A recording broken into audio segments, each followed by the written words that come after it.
We are happy to introduce Jenna today. She is our supervisor in Cache County, and since she's new, I'm just going to tell you a little bit about her. Jenna is originally from the East Coast, where she grew up in North Carolina.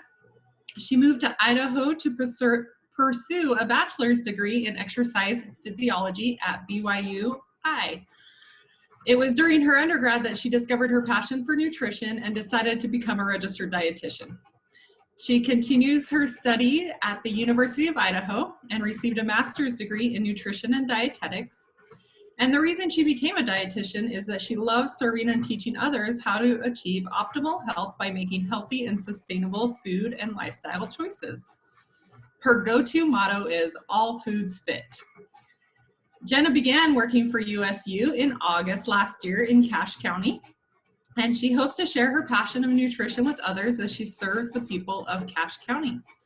Jenna loves summertime, running, golf, basketball, traveling, and learning about new cultures, reading, and spending time with her family. So we're so excited to have Jenna here today. She's going to talk about National Nutrition Month and personalizing our plate. And we'll turn the time over to Jenna right now. All right, awesome. Thanks, Marcia. I think I'm able to share my screen. I'll try to do that. Let's see. You should be able to. Okay, awesome. All right, can you see it? Yeah, all right. Let me put it in presenting mode. Okay, so I'm really excited to be presenting to all of you today for this in-service about National Nutrition Month. I have my National Nutrition Month shirt on to celebrate that. So, and thanks, Marcia, for the introduction. I think you covered it. I put an extra slide in here just in case. As she said, I started with Extension in August, so I'm a little bit new, but I'm excited to be a part of Extension and create better health. Figured I'd throw a quick picture up on this slide. This was when I was an intern for a school district, and we were doing a vegetable and fruit grant, and we made little vegetable trains. So that was a really fun experience. So, all right, let's get going then. Just some objectives for the in-service today. Well, like Marcia said, I'll be talking about what it means to be personalizing your plate, talk a little bit about how to evaluate what sources influence our food choices or our eating choices, and then talk about how to develop a healthy eating pattern and the benefits of that, and then talking about the importance of taking action. And I'll just leave some resources and tools with you as well. So I love National Nutrition Month. The Academy of Nutrition and Dietetics, they come up with a theme for National Nutrition Month every year. And so these are just some of the past themes. And one thing I really like about the themes that they develop, as you can see from this slide, is that they're simple and applicable to the general public. So we have enjoy the taste of eating right, go further with food, eating right, bite by bite, and savor the flavor of eating right. So those are just a couple of examples. But this year, the theme is personalize your plate. And just like the past themes, this one is also very simple, but something that everyone can apply to themselves as they try to work towards a healthy eating pattern. So I wanted to dive into this theme a little bit more, and I have a question up here on this slide. So I want to give you the opportunity to answer this question for yourself. So hopefully you have a pen or paper or a pencil, or you can type it up on your computer or phone or something.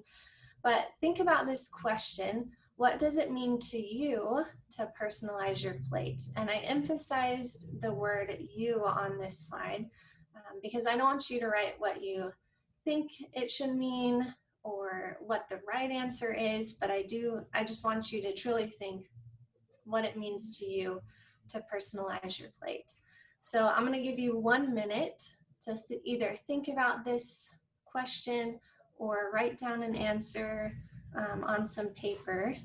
And I'll play some music as you are writing your answer. So I'll give you 1 minute. So when the music stops, the minute is up. So let me, okay.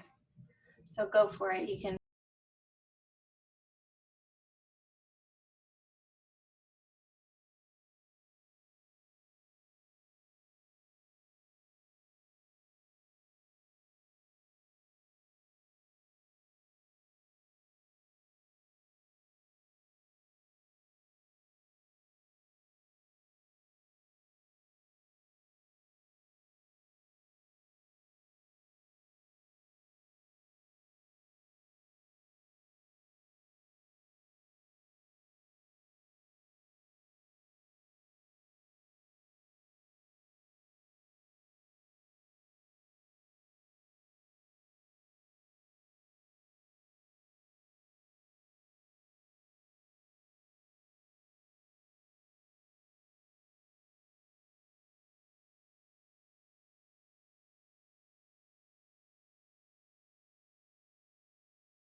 Okay, so hopefully that was enough time. I gave you a little bit more than a minute.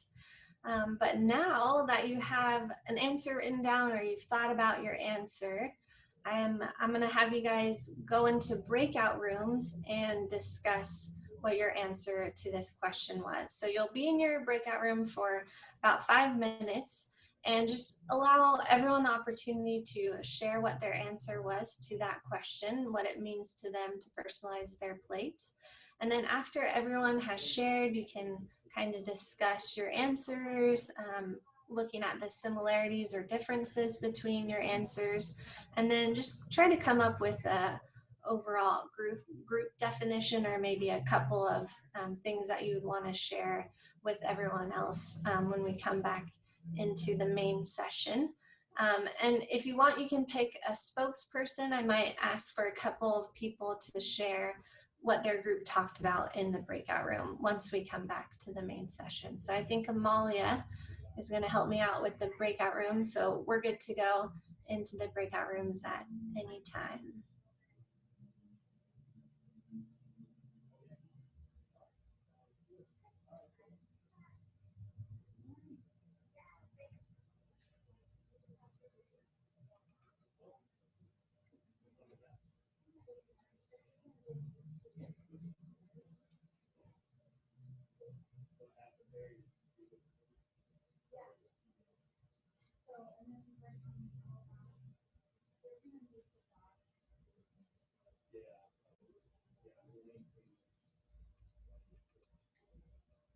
Might take a second to form all the breakout rooms.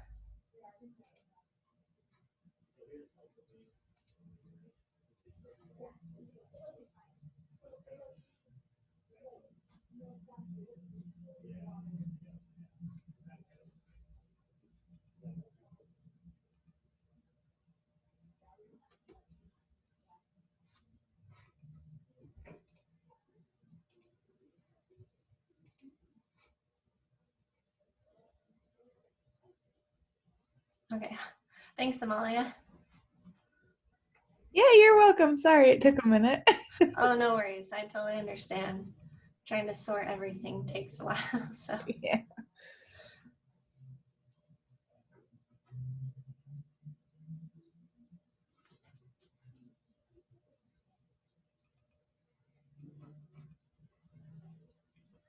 And then are you able to just send out a message to everyone in the rooms? Yeah, I can. Okay, so maybe at like 10 13, just say 1 more minute left. Okay. Yep, I can do that. Cool, thanks. You're welcome.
All right. Is everyone back from the breakout rooms, Amalia? Or are we waiting for? Everyone should be back. Okay, awesome. Well, hopefully you guys had a good discussion in your breakout rooms. If you would like to share, it'd be great to hear from a couple of groups about what you talked about. Feel free to just start talking, or you can click the raise your hand button and we can call on you either way. But I can start if that's okay. I think for us, it was personalizing our plate for our basic needs, for what our body is telling us. Like one has IBS, one I eat vegetarian, vegan, on those borderlines. We're each different in our own way. And so eating to respond to what our body needs, feeding our children things that they like to help, little ones. I don't have little ones at home, but the little ones that are picky eaters, gearing their plates to them and, still staying on that healthy balance. But I think it's just all about what your body is telling you is best for you. that's so great. Yeah. Thanks, Cheryl. I like that you brought up the idea of listening to your body and what it's telling you and respecting that. That's great. Would someone else like to share what their group talked about? So I will share. I raised my hand. I don't know how to put that down, but anyway.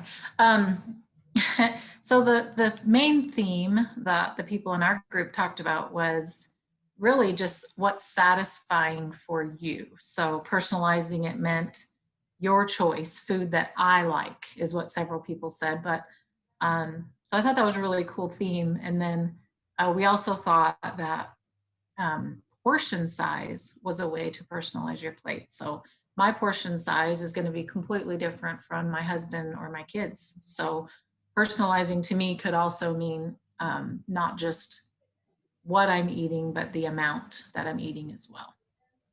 Yeah, that's a really good point. Thanks for sharing that, Becky. It's true. The what matters, but also how much is really key as well. Thanks. Anybody else want to share what their group talked about?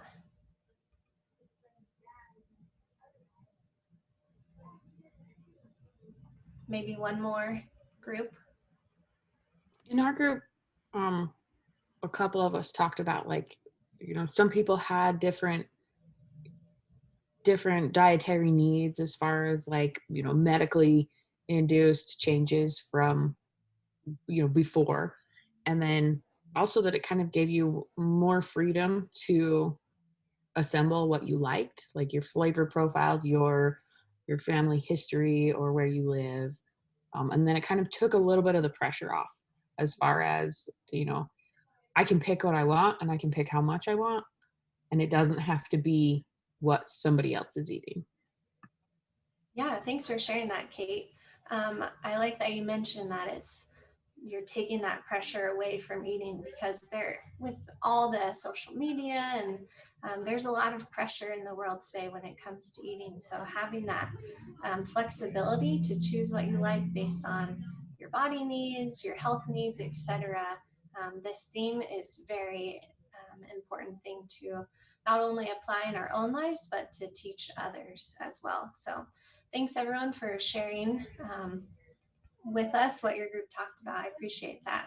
So to kind of wrap this up, whether you're a supervisor or an ambassador, when we're working with participants, when we're providing nutrition education, we do need to remember that there are so many factors that affect food choices.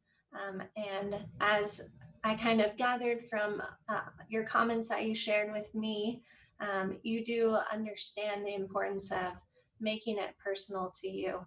And so when you're working with participants, we're teaching them important eating tips, or we're trying to increase their knowledge, but we also need to remember all of the different factors that affect their food choices, and just make sure, kind of like Kate was saying, to relieve some of that pressure from the stress of maybe their own food choices or helping their family eat healthy as well. So I just love the philosophy of personalize your plate, just knowing that we all have different body types, different goals, different eating patterns, and we just want to incorporate all of these factors to make a sustainable, healthy eating pattern throughout our lives. So I want to talk more about the importance of developing a healthy eating pattern and some tips on how we can do that. But first, I want to talk a little bit about the importance of evaluating nutrition information that we're seeing on the internet, on social media, hearing from other people. And one thing I like to do just occasionally to keep up with current evidence-based research related to nutrition, I just once a week or every couple weeks, just tune into new developments or things like that. So one thing I wanted to share with you that you might not be aware of, I don't know if you know this, but carrots are no longer good for us. And I have some facts. You may not believe me, but I have some facts to share with you. So nearly all sick people have eaten carrots. So obviously the effects are cumulative. 99.9% of all people who die from cancer have eaten carrots. Seeing the trend here, carrots aren't so good. 90.9% of people involved in auto accidents ate carrots within 60 days before the accident. Dangerous. And then lastly, among the people born in 1830 who later ate carrots, there has been 100% mortality rate. So I don't know, do you guys still believe me? These are pretty significant facts that I'm sharing with you. Okay, I'm lying, I'm joking. Carrots are good for us. They're not bad for us. But looking at these facts, they're actually kind of all true in a sense, but the way that I'm interpreting them is not true. So carrots are good for us. I'll just emphasize that one more time. But the idea is that when we're reading information on the internet, the facts that they might be sharing with us might seem true, and they might kind of be true, but the way that maybe an article or a social media post is interpreting those facts might not be accurate. So we just need to be aware of how we're evaluating nutrition information. So don't believe everything that you read, see, or hear when it comes to nutrition information. We want to make sure that we're doing our part to investigate further what they're saying. And some great things that you can do, well, we'll talk about that in a second. But I put a lot of these pictures up here because if you all go on the internet and just search for how to eat healthy or how to lose weight possibly, there are going to be a lot of sources that come up. You might see a blog post, there might be some recipes or cookbooks that are recommended. There might be some YouTube videos to watch.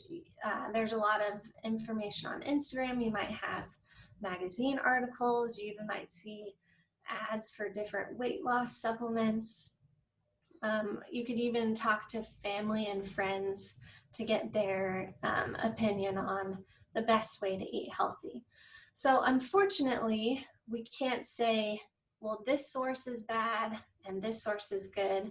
So we can't say everything that you see on YouTube is not reliable, because there are some good videos on YouTube that teach us good principles when it comes to nutrition. Same with cookbooks. There might be some good recipes. Same with Instagram, blogs, magazine articles, etc. But what we need to do is, as I said, just kind of investigate further, and we can do that by asking some important questions. So these are some standard questions that you can ask when evaluating nutrition information. So the who, what, when, where, why, and how is a good place to start. So for who, you can look at who has written the article. What are their credentials? Is it more just their opinion on something? Are they a nutrition expert? Are they referencing nutrition experts in their article? That sort of thing. Maybe with the why. Why are they writing this article, or why did they do the video? Are they trying to sell you their supplement? And so what information they're sharing with you is geared towards how great their supplement is, and you should buy it and it'll help you, it'll change your life, that sort of thing. Or are they really just trying to give you information that you can use to develop healthier eating patterns? And then maybe, for example, when, how long ago was the article written or the social media post posted? Kind of the rule of thumb is we want to make sure that we're looking at things that are posted or written within the last 10 years. The closer it is, or the more current it is, the more reliable, I guess, it is, because nutrition information is always changing. We're always continuing to do research and discovering new things. And so we want to make sure that we're looking at the most current information. So these are some really great questions to ask when we're reading nutrition sources. Another thing I like to just wanted to talk about are the red flags of junk science. And this is something great that you can teach maybe your participants if they're struggling with evaluating nutrition information, or you can apply in your own life as well. So these are just some things that you might see on common nutrition information sources that tell you when you see that, that it's kind of a red flag. It might not be the most reliable source, and you might want to go to another article or something to find a more reputable source of information. So if they're promising a quick fix, we see that a lot on magazines and supplements saying, oh, well, take this and you'll lose 20 pounds in 2 weeks, or you'll never have to eat vegetables again, or something like that. And the first two bullet points kind of go together. So if it's promising a quick fix, if it sounds too good to be true, it probably is. So that's two red flags right there. If the article is listing good and bad foods, that's also a red flag when it comes to nutrition information. As Marcia said in the beginning with my introduction, I like the motto, all foods fit. So it's all about moderation and making sure that we're having a balanced diet. So there aren't bad foods, it's just how much we're eating of those foods, and we want to find balance in that. So a red flag would be saying, these foods are good for us, these foods are bad for us, cut them out of your diet. That teaches poor eating habits. And then another one you might see is research is currently underway. So maybe if it's some sort of product that you're thinking of buying, or maybe a participant is asking about, if they don't have any solid research, or maybe even like a fad diet that someone's promoting or talking about, they don't have a lot of reliable research, or they don't have any, that's a red flag. So kind of an example would be maybe with your kids, have you ever asked them, how's your chores going? Maybe you ask them to clean their room. How's your room coming? They might say, oh, it's currently underway. I'm really close. That probably means they haven't started yet. So that's kind of the same idea with research. They haven't really started, but they want you to think that they have. So, and then the last one, this one's pretty common, is non-science-based testimonials. So we see a lot of celebrities and athletes promoting different diets, or they're the best way to eat, or something like that, that they just love to do. And while there might be good parts to what they're saying, we don't want to take it at face value. We want to dig a little bit deeper. So when you're evaluating nutrition information, just make sure that you're asking those questions, the who, what, when, where, why, and how, and then looking for those red flags of junk science. Okay, so now that we've kind of talked a little bit about evaluating nutrition information, I wanted to go further into talking about developing a healthy eating pattern. So bringing it back to how we can personalize our plate and using kind of the guidelines that have been talked about in Create Better Health and then in other in-services as well. So kind of the question I'll pose that you can think about is, what does it mean to have a healthy eating pattern? And there's a couple of different, there's a lot of things that we could talk about today, but I've narrowed it down to 5 bullet points for sake of time. So one being, we want to make sure that our healthy eating pattern is sustainable. We want to make sure that whatever healthy eating pattern we're trying to implement in our life, we want to make sure that it's something that we can sustain throughout our life. So a lot of times in the diet culture today, people might say, I'm just going to go on a diet for the next month or until I lose 5 pounds. And they may be very restrictive in their eating. And once they meet that time frame or lose that weight, they're going to go back to whatever they were doing before. So we don't want to ever go back to the old ways. We want to just continue that upward trend of building on that healthy eating pattern. And it does take time. We're not going to change overnight. And so that's why we want to have that goal of making our healthy eating pattern sustainable so we can continue to build upon it. The next one is just making sure that whatever foods we're choosing, that we want to include those nutrient-dense foods. So we do want to personalize our plate and personalize the foods that we're choosing, but there are the recommendations of trying to get all 5 food groups within our meals and snacks throughout the day. So if personalizing your plate means, choosing the more energy dense food, we might want to make some slight changes to that and focus more on those nutrient dense foods and having the more energy dense foods in moderation.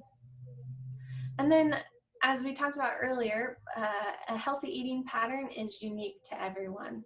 So not everyone likes the same foods. We all have different taste preferences. For example, I love a lot of vegetables and fruits, but I do not like Brussels sprouts. I've tried them a lot and I just can't handle them. Kidney beans, not a huge fan of. And those are great options and other people do like them, but it's just something I don't tend to buy. And maybe you do like those foods, but maybe you don't like asparagus or broccoli or chickpeas or something. So just because someone else is eating those foods doesn't mean you have to. You can just find which foods you like and incorporate those into your diet. And then with a healthy eating pattern, we want to follow the guidelines. In another in-service, Casey talked about the dietary guidelines for Americans. Those are some great ones to follow. My Plate as well is another great guideline. It allows us to be flexible rather than restrictive with our diet. And then lastly, just trying to have balance, variety, and moderation in our diet. So I want to go a little bit more into nutrient density and following guidelines. So I'll start with the following guidelines. So in today's world, as I mentioned, there's a huge diet culture, and a lot of those fad diets come with very restrictive rules. And so I want to compare rules versus guidelines. So some characteristics of rules tend to be very restrictive. So there's a lot of food you can have, food you can't have. These rules tend to cause stress. So if you break the rules, in a sense, you might feel guilty about yourself. You might have to restart your diet. And just having that negative emotions that come with breaking the rules, in a sense, can promote a poor relationship with food. And that's something that we don't want. A lot of times these rules are temporary, as I mentioned on the previous slide. Maybe they only follow the rules for a month or two.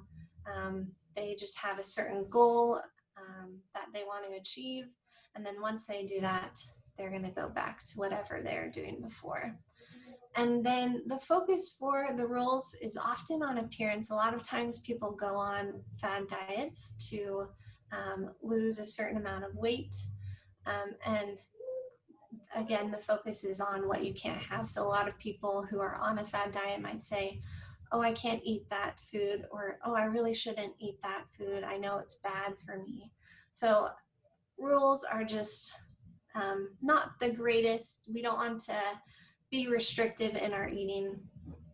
We don't want to feel guilty about what we're eating.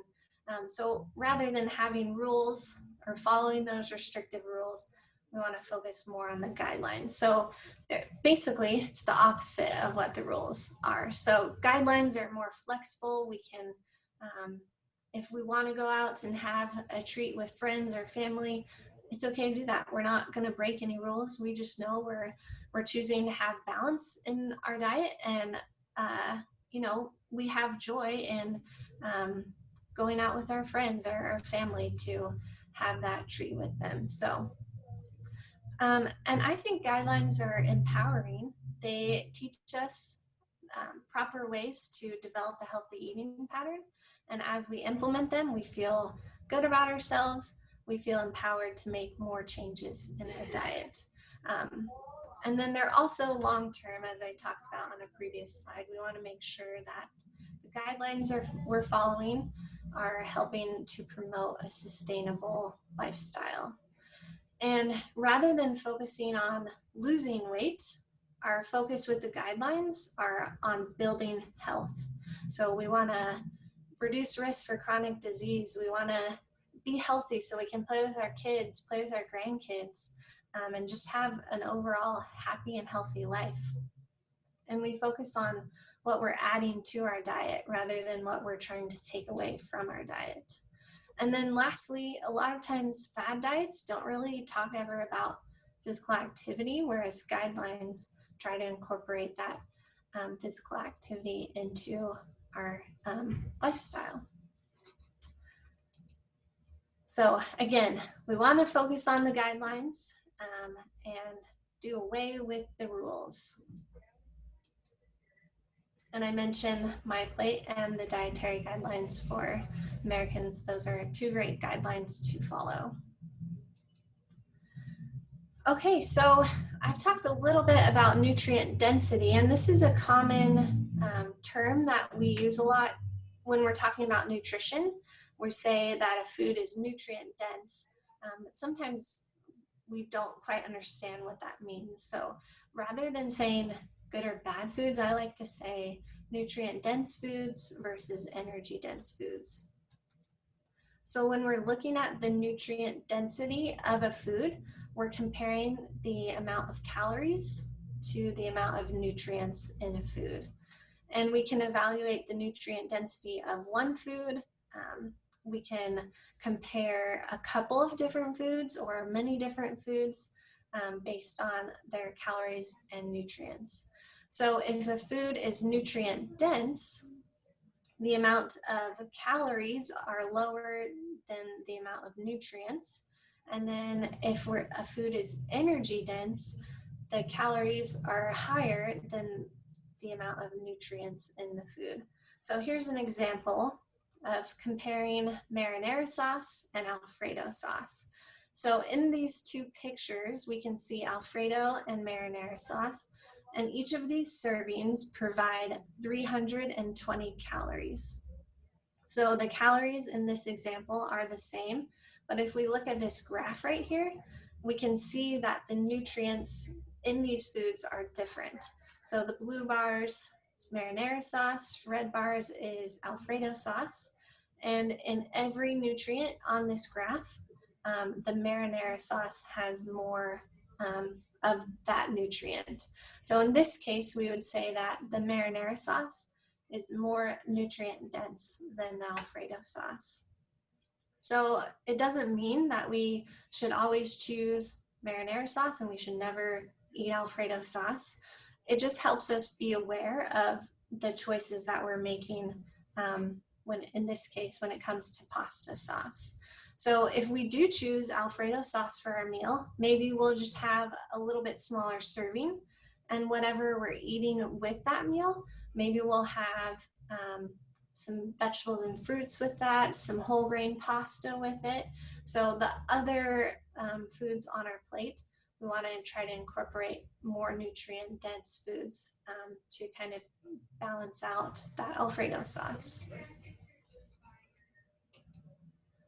So when you're working with participants, one thing that you can do is try to teach them about making nutrient-rich substitutions. So when it comes to building that or developing that healthy eating pattern, we want to just make small changes over time so they're manageable, we don't feel overwhelmed, and this is something really easy to incorporate into your eating pattern. So for example, if you're always eating white bread isn't necessarily bad for us. It has nutrients in it, but more nutrient dense option would be whole wheat bread or whole grain bread.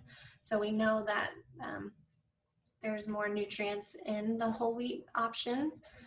And so this would be a great nutrient rich substitution. Another example would be tacos. So Taco Tuesday, you might celebrate that. And tacos are a great food. They're a great meal to have.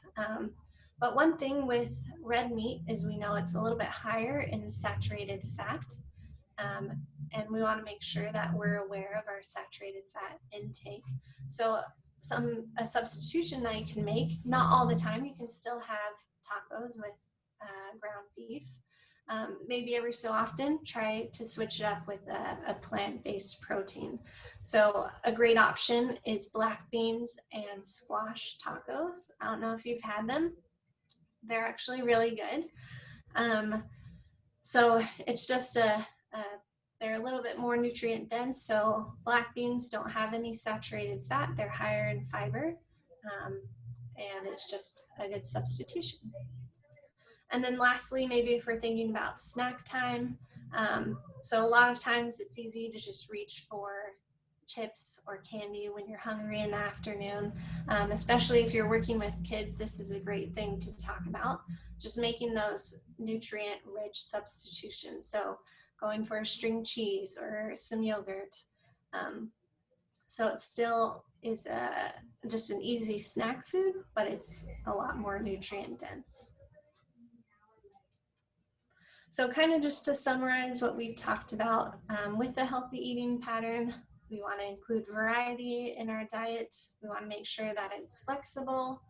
We're following those guidelines. Our focus is on building health, and we're trying to have that balance and adding nutrient-dense foods when we can. Okay, so to kind of wrap it up, we've talked about a lot today. I wanted to just leave you with some things that you can implement in your own life and when you're working as a Create Better Health ambassador. So it's really important. We know that increasing knowledge is really important, but even better is taking action to help with that behavior change. And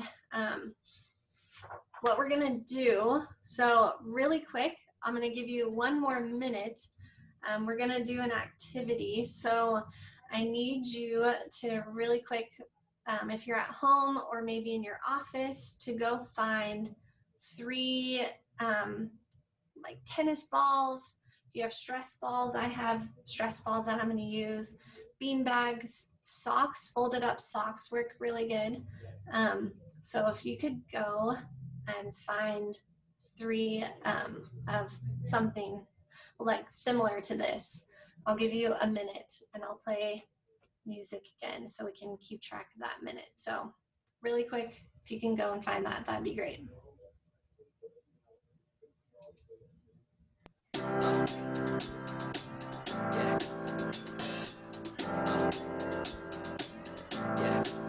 I got this feeling inside my bones. It goes electric wavy when I turn it on.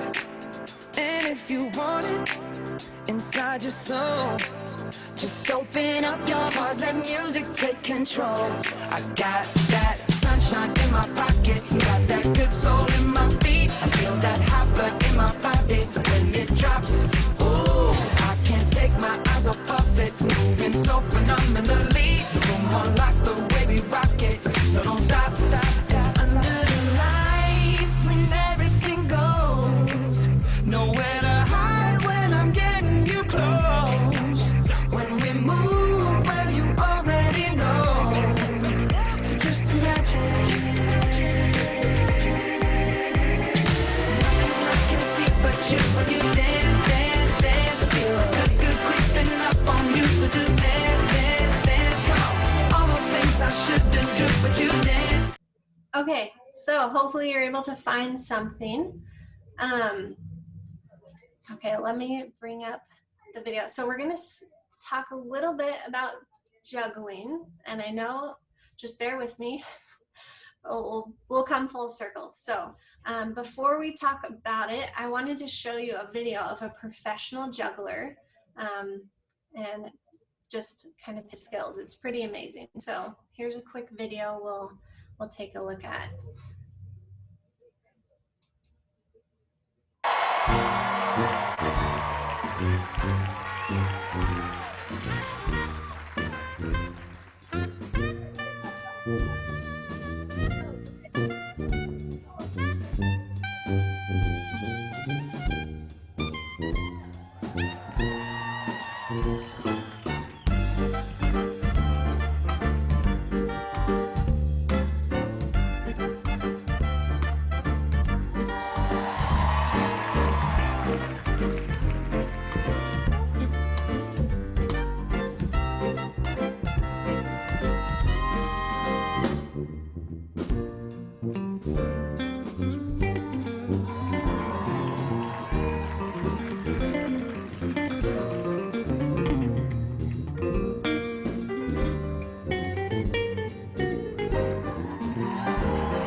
Okay, so impressive, right? He has some awesome juggling skills. So now you've probably guessed it, I'm going to give you the opportunity to try juggling, and I have a video that we're going to follow along with. Feel free to turn on your video at this point. It'll be fun to see everyone, but you don't have to. So we're just going to follow along with this video. It's about 2 minutes, and maybe by the end of it, you'll be just a great juggler. So let's get started. How to juggle 3 balls. Juggling, the noble art of jesters and fools. Here's how you can work your way up from juggling 1 ball to 3. You will need 3 balls to juggle, dexterity, and patience. Step 1. Stand in a comfortable stance with your feet shoulder width apart and your elbows bent at about a 90-degree angle. Step 2. Start by practicing throwing 1 ball back and forth between your hands in a nice gentle arc. You want to keep your elbows in and your throws consistent with the ball arcing at about eye level. Using bean bags when you first begin can be helpful, since they won't roll away when you drop them. Step 3. You'll probably find that your throws go awry a little at the beginning, so keep practicing until you can throw the ball back and forth with your eyes closed. Step 4. Add another ball. With 1 in each hand, throw a ball as before and, before it comes down, throw the other ball underneath it so it lands in your other hand. Practice catching both balls. As you practice, alternate starting with either hand. Step 5. Put 2 balls in your dominant hand and 1 in the opposite hand. Toss the balls just as before, but add a 3rd throw right before the 2nd ball comes down. Keep practicing until you can make 3 throws and 3 catches. Step 6. Once you're confident catching all 3 balls, add a 4th throw and catch, and a 5th one, and so on. Don't look now, but you're juggling.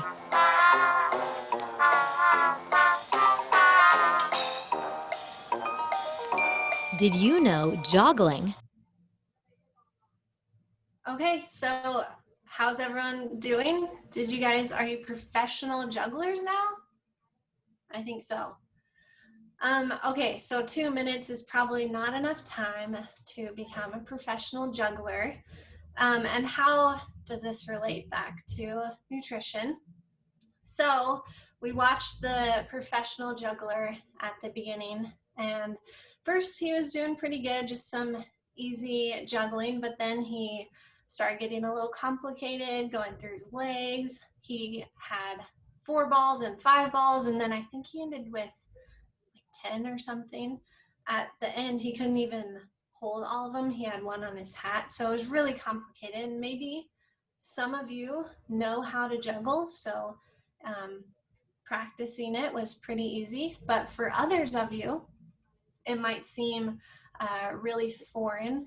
I saw some comments on the chat, so it is funny that in the video it said you need 3 balls, dexterity, and patience. So yeah, those are some key skills. But with that, so if you've never juggled in your life, this is going to be a really hard thing to do, and it's going to take a lot of time to get to even just being able to juggle 3 balls. Professional jugglers, I don't even know how many years it takes them to get to the point of the guy that we saw in the video. But kind of going back to nutrition, for some people that we're working with, eating healthy or having healthy eating patterns might seem as foreign as juggling. Might be something totally new that they haven't really ever thought about or tried before. And so when you're teaching them, it might seem to you that it's pretty easy what you're teaching, but for them it might just seem just kind of mind-blowing. They don't even know where to start. So when you're working with them, you just kind of want to be aware of that. And what I like to do is at the end of the lesson is to give them the opportunity to act. And we want to make sure that they act where they are and not try to set some unreasonable goals for them. So maybe with juggling, I would say, okay, Now I want you guys to set a goal to try to practice juggling for 15 minutes each day. So it's pretty broad. Maybe you'd work only with 1 or 2 balls. If you've never juggled before, eventually you get up to juggling with 3. The same goes with nutrition. So one thing that you can do when you're working with people is to leave them with a challenge statement. And with these challenge statements, like I said, you want to keep them simple, something that they can achieve so they feel empowered by achieving that challenge and that they want to continue to do that. You want to make sure that it correlates with the lesson topic. So if you're talking about fruits and vegetables, make some sort of challenge statement related to that rather than physical activity or protein or something like that. And then make sure you think of these challenge statements beforehand. You can change it a little bit based on how your lesson goes and your audience. If they seem to be at a higher level than what you're thinking, you can make changes towards the end. But when you have things prepared beforehand, it'll be easier to make that challenge statement. And if you can, the best thing to do is to follow up. So if you're teaching the same participants over and over for a couple weeks, if you leave them with a challenge statement at the end of one lesson, at the beginning of the next one, maybe just take some time to talk about how it went. You can talk about successes and barriers, and that's a great, it's a great way to build a relationship with those that you're teaching as well. So here's kind of a template of how you can use this challenge statement. So you can start out by just saying, you know, I challenge you to, whatever it is, to try to have 1 more fruit in your diet every day or 1 more vegetable at a mealtime each day. And then you want to make sure that you ask them after you challenge them. So then you just kind of repeat what you said.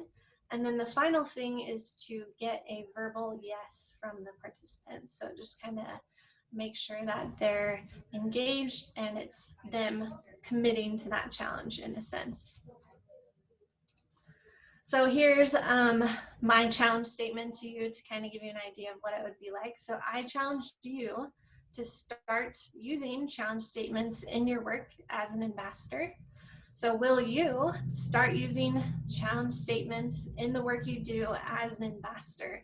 And if we're in person, I would just have you say, everyone say yes. So if you want to say yes to yourself, that'd be good. Okay. And then if I was going to meet with you again, I'd follow up, but I'm not. But hopefully you're able to do this. So it's really just a great opportunity to help your participants start in that process of building towards a healthy eating pattern. So just briefly, some quick resources. Since we're low on time, I'll just leave you with this one. So the MyPlate website, you might have been on that. It's a really great resource for recipes, handouts, and other reliable information, but they also have a phone app. So it's called Start Simple with MyPlate, and it focuses on the 5 food groups, and they have pre-planned goals that you can pick. And so like for fruits, you can pick one of up to 3 goals. So you can say, I'm going to have a fruit for snack every day, or add fruit to my salad, and you can earn badges and a lot of other fun things. So it's a really great app. So it's something you can use personally or teach your participants about as well. So thank you again for being in this in-service today. It was fun presenting to all of you. And just remember that we want to create a healthy eating pattern that can last a lifetime. Make sure to personalize your plate and evaluate that nutrition information that you're reading or hearing, and challenge your participants to act at all times, and make sure that we always make eating fun. So thanks again. That's all I have. Thanks so much, Jenna. that was probably a hard one where we all teach nutrition all the time, but you made it fun and engaging, and I actually learned stuff through it. So anytime you can have nutrition educators learn, that's amazing.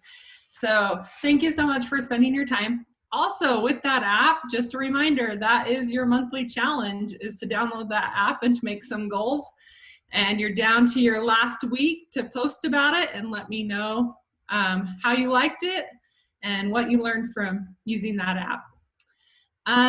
Thanks again for being on for in-service, and we will all see you at our next meeting, whenever that is, in April. Woo! See ya.